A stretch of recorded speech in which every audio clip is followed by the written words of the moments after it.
कपीठ जम्बुवा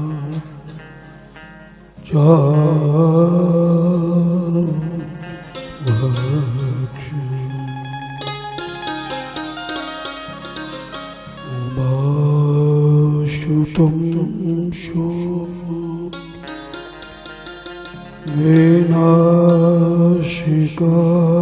विनाशिकारिकं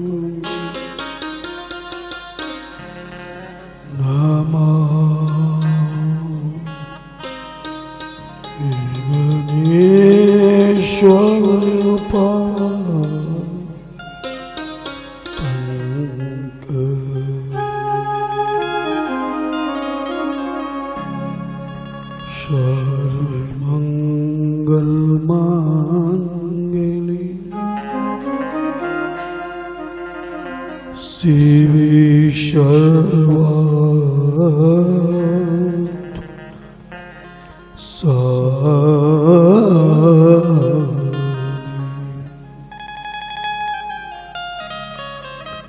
शरण्ये त्र्यम्बके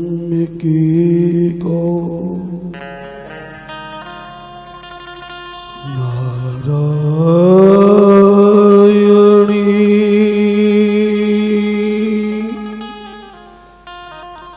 नमोस्तुते।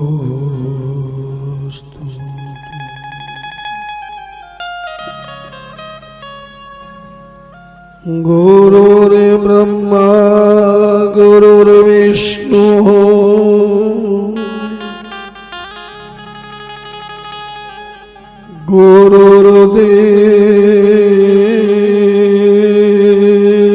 गुरुर्देवो महेश्वर गुरुर्साक्षात् परब्रह्म तस्मै श्री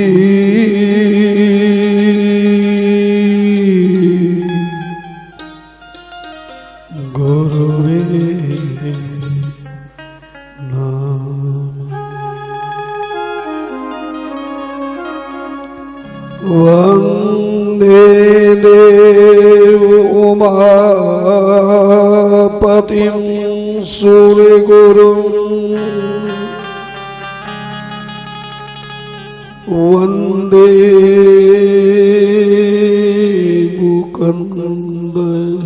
मुकुन्दप्रियं वन्दे भक्तजनां श्रेयश्चिवर्धनम् वन्दे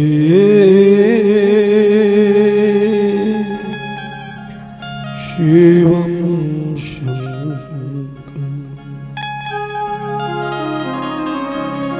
वन्दे सूर्यशशाङ्को वहनिनयन वन्दे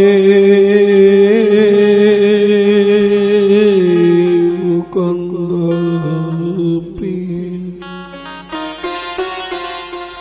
वन्दे भक्तजनां श्रेयश्चिवर्धनम् वन्दे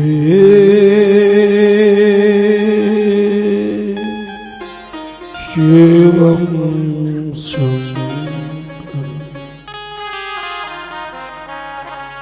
कर्पूरी गौर करुणा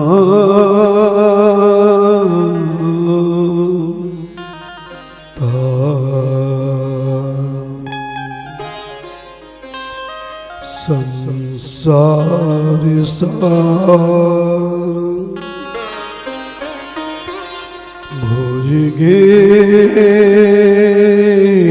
भुजगेन्द्र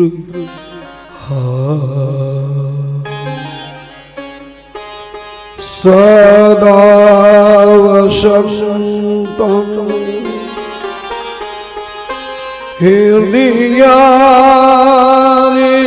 हृदयारविन्दे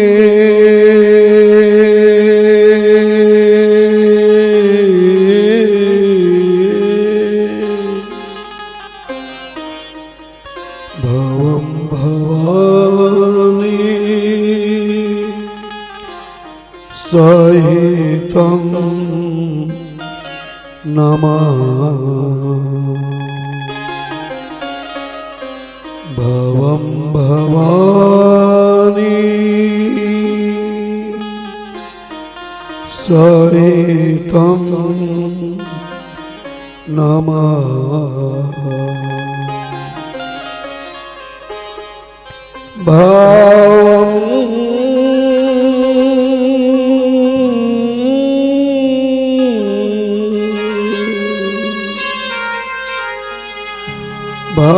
भवानी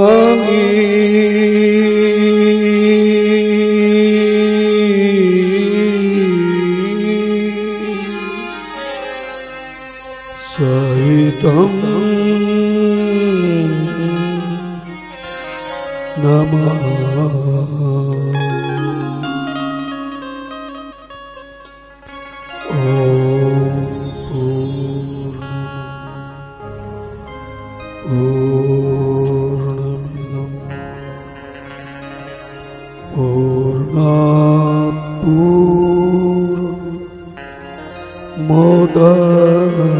मोदच्यते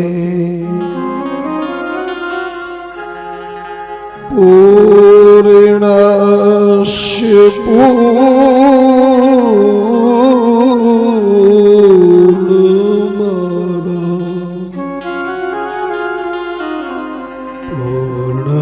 पूर्णमेव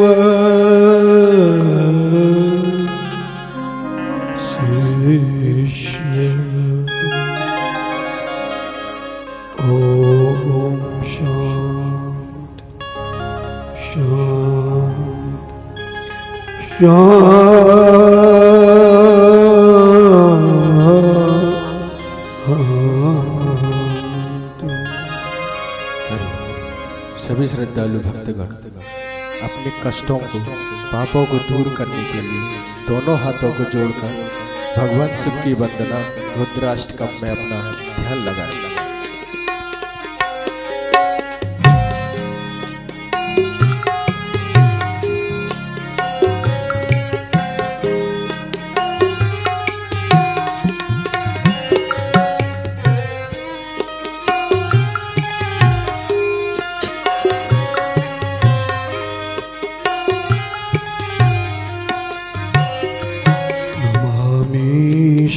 शमीशान निर्वाण रूपम नमामि शमीशान निर्वाण रूपम देवं व्यापकं ब्रह्मवेदस्वरूपं व्यापकं ब्रह्मवेदस्वरूपं निजं निर्गुणं निर्विकल्पं निरीहं निजं निर्गुणं निर्विकल्पं निरीहं चिदाकाशमाकाशवासं भजे चिदाकाशमाकाशवासं भजेऽहं नमामि शमीशान निर्वाण रूपं विभुं व्यापकं ब्रह्मवेदस्वरूपम्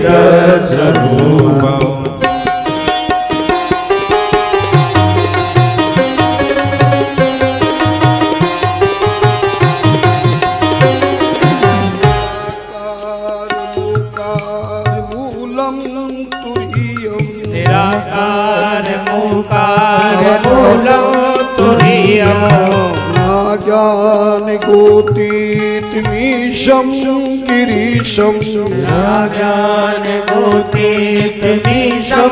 गिरीशं करालं महाकाल कालं कृपालं करालं महाकाल कालं कृपालं गुणागार संसार पारं नतोऽहम् गुणागार संसार पारं नतोऽहम् नमामि शमीशान निर्वाण रूपं विभुं व्यापकं ब्रह्मवेदस्वरूपम्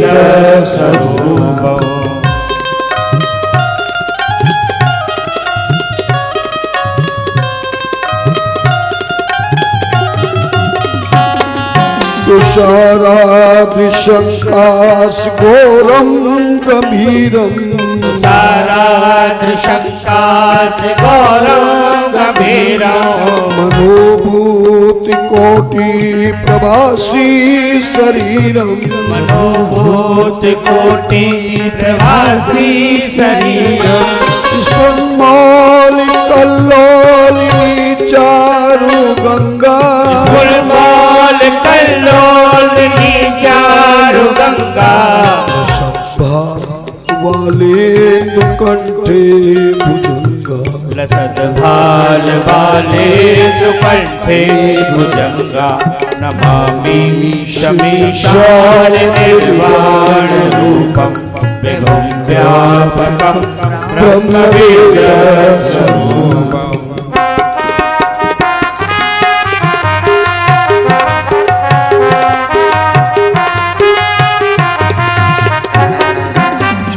चलत्कुण्डलं भ्रूसुनेत्रं विशालम् चलत्कुण्डलं भ्रूसुनेत्रं विशालम् प्रसन्नाननं नीलकण्ठं दयालम् प्रसन्नाननं नीलकण्ठं दयालम् मृगाधीश चर्माम्बरं मोण्डमालम् मृगाधीश चर्माम्बरं मोण्डमालम् शङ्करं सर्वनाथं प्रियं शङ्करं सर्वनाथं भजामि नमामि शमीशान निर्वाण रूपं विभुं व्यापकं ब्रह्मवेद स्वरूपम्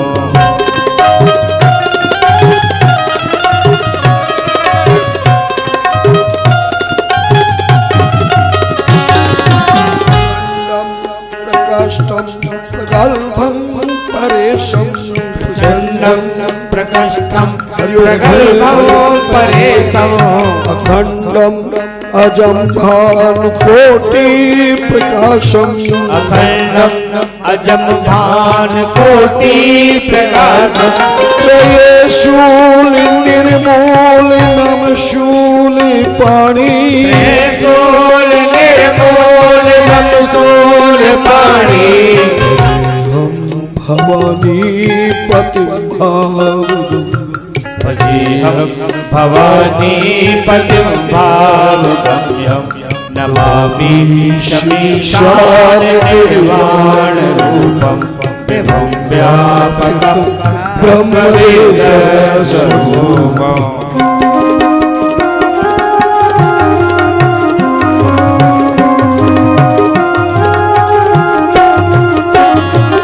कलातीत कल्याण कल्पांतकारी कलातीत कल्याण कल्पांतकारी सदा सच्चिदानंद दाता पुरारी सदा सच्चिदानंद दाता पुरारी चिदानंद संतोष मोहापहारी चिदानंद संतोष मोहापहारी प्रसीद प्रभु मन्मथारी प्रसीद प्रसीद प्रभो मन्मथारी नमामि शमीशान निर्वाण रूपं विभुं व्यापकं ब्रह्मवेद स्वरूपम्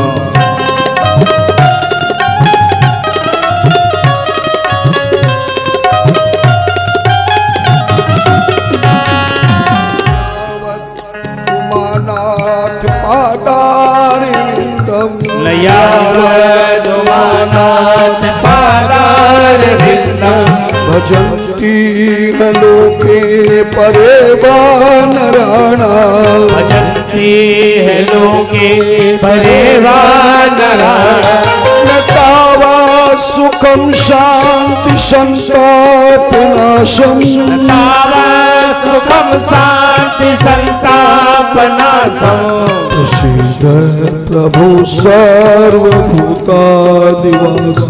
प्रसीद प्रभो सर्वभूताधिवासं नमामि ईशान निर्वाण रूपम विभुम व्यापकम ब्रह्मवेद स्वरूपम।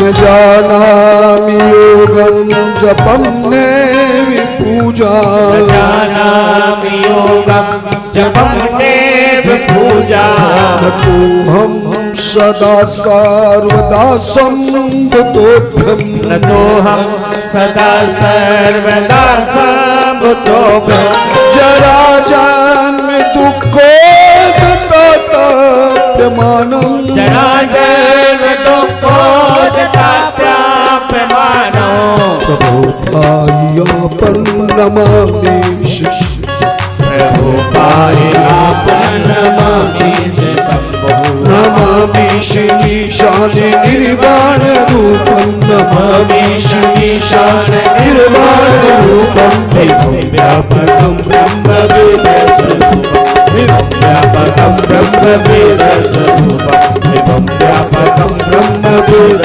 स्वरूपं विभुं व्यापकं ब्रह्मवेद स्वरूपं विभुं व्यापकं ब्रह्मवेद स्वरूपं विभुं व्यापकं ब्रह्मवेद स्वरूपं विभुं व्यापकं ब्रह्मवेद स्वरूपं विभुं व्यापकं ब्रह्मवेद स्वरूपं विभुं व्यापकं ब्रह्मवेद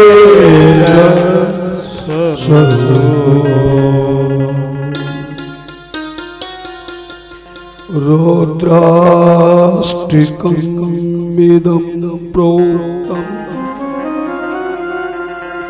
विप्रेण हरतो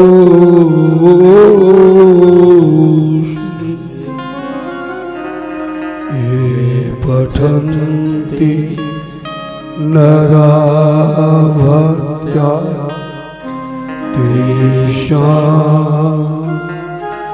शम्भो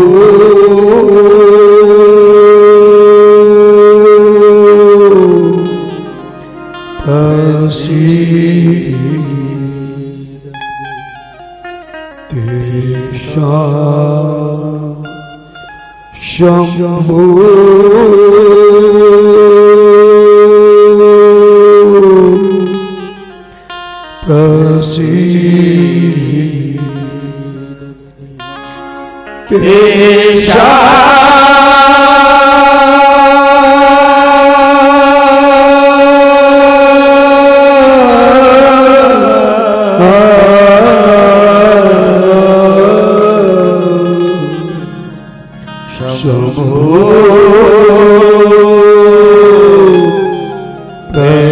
प्रसीद सभी श्रद्धालु भक्तगण संगीतकारों के साथ तालियां बजाकर संकीर्तन का आनंद लें।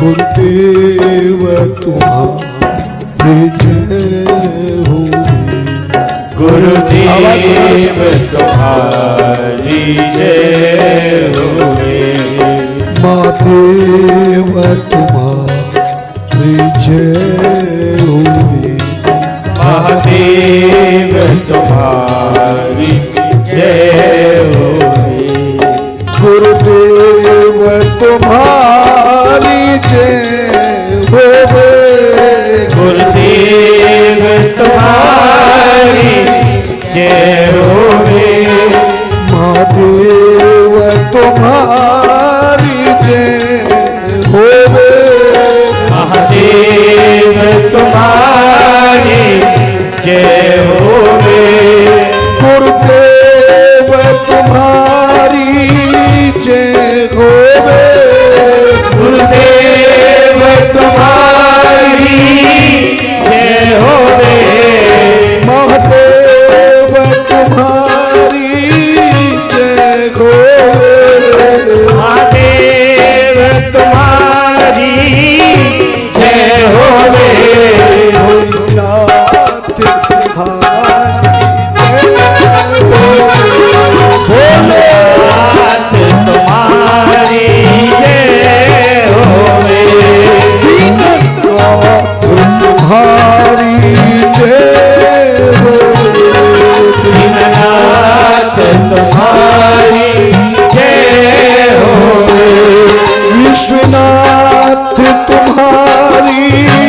जय होवे, विश्वनाथ तुम्हारी जय होवे, गौरीनाथ तुम्हारी जय होवे, गौरीनाथ तुम्हारी जय होवे, उमानाथ तुम्हारी जय होवे, उमानाथ तुम्हारी जय होवे, भोलेनाथ तुम्हारी जय होवे, भोलेनाथ तुम्हारी जय होवे, विश्वनाथ तुम्हारी जय होवे, विश्वनाथ तुम्हारी जय होवे,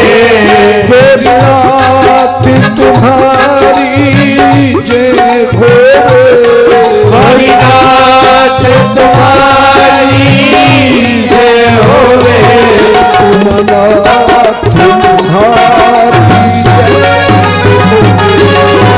भोलेनाथ तुम्हारी जय होवे, भोलेनाथ